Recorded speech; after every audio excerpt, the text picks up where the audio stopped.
What's up, guys? Azure here. Today we're going to be looking at the healing check with different healers. Starting off the Cleric here. And I think I've done something like that before in the past when the Cleric got nerfed. And I was talking with you about the strategy, and no, I wouldn't say nothing has changed here. We still use the healing word mainly, and keep the Bastion on this time around. And hopefully people stick together here so we can use the Bastion to refresh the healing word through the repeating blessings feat. And yeah, that would save up some divinity for us to do the healing here. The Cleric has some really strong heals. The Bastion of Health comes really handy here, and to top up people really quick when they get close to dying. And that's it. We don't use the daily until the very end. Yeah, that's it. It's pretty easy with the Cleric. People just have to stay together. In this particular video here, some classes they were wizards, so some of them were a little far, and we had to heal them individually. But most of all got the Bastion heal, so I didn't have to cast as many healing words. And once you put the Hellground on here, you don't have to cast anything else. You just make sure people have the healing word and say divinity for the rest of the fight. So the Paladin, guys, I think is the most comfortable to use it. I'm not saying he's the strongest. I'm saying he's more comfortable to use because people don't actually have to beat that together. They just have to be in range of the Divine Shelter. That's what I use here. You can use a different tactic, but I think in a situation like this, where everybody needs healing, and all your heals are going to be used, the healing part in the shield, Divine Shelter is the ideal power to use it. So I just spam it. There's nothing more to talk about it. Just spam Divine Shelter, and I use the Sacred Weapon here in the Circle of Divinity to try to keep up my Divinity bar. Yeah, I don't think it's the healing potential of the Paladin is worse than the others, than the Warlock and the Cleric. So it kind of spends a little more Divinity than the others. What happens is just try to use both parts of the power, and hopefully the team will have enough damage to do this quickly. And yeah, what I usually do, as you guys will see, when we get to the axe, I use the daily, the sanctuary, and keep the daily up because it reduces the damage people take and heal people, so I can save up some divinity there. And yeah, usually that's enough for people to destroy the axe.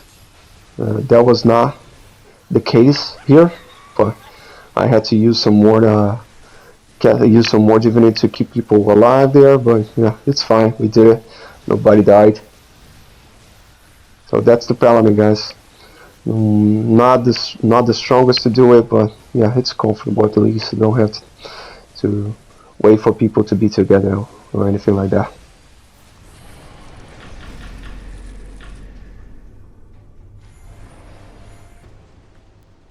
So the Warlock with the changes, guys, is probably the strongest healer for doing this dungeon because he has the versatility of the Cleric now, and he has the shield for protecting the tank that needs it on the last boss, on the second boss. So it's pretty versatile. And in this party here, it's very strong too because the Warlock has 2 heal over times. Usually they has 3, but I wouldn't advise using all 3. You would advise that. You usually go with the Vampiric Embrace and Revitalize.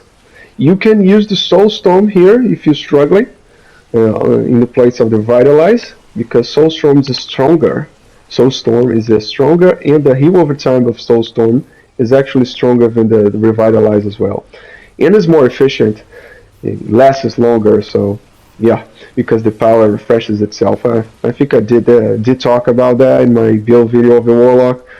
So if you're struggling with Divinity, the case here is what is it called? Soul Eve. If you're struggling with that, use the Soulstorm. It heals for more. I think it's a visual indication as well for people to understand what you're trying to do. If you put Soulstorm in the ground, they hopefully will get into it, and yeah, understand that they need to be together. But I do recommend you go with Revitalize on the rest of the fight for cleansing the tank with the poison debuff. It helps a lot. And yeah, I use the daily here to protect the people while they're taking damage. And yeah, right now with the Vampiric Embrace, Revitalize, and the daily up, they have 3 heal over times up. So they barely take any damage. So yeah, the damage was not that great, you see. Yeah, it took us a little bit of time to kill it, but the Warlock held it beautifully. So it's really easy to do this with the Warlock.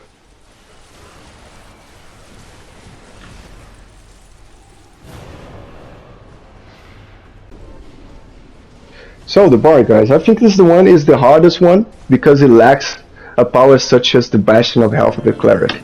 The closest thing that we have here is the Shelter Removed, which is a song. It heals for a lot, quite a lot to be fair, but it's a song, you have to play it. Sometimes you mess up the buttons and you screwed, and the people start dying. And yeah, you just keep your Rejuvenation carrier up here and cast Sheltering Loots every now and then. And there's no daily we can use. I was starting off with the Curtain Call to get the shield going and the damage mitigation, but I couldn't get another daily. And even if I did, I'm not sure if I would use the Curtain Call again, because I wouldn't be able to cast another shield, because we immediately go off, go below 50%, so people wouldn't get the shield. And yeah, it lacks a lot, man. You can try to use the Arpeggio fortissimo here, transform the Arpeggio in an AoE, but I think the magnitude gets a little too low, in my opinion. So it gets quite expensive to use this as well. So yeah, man, the bar is hard, and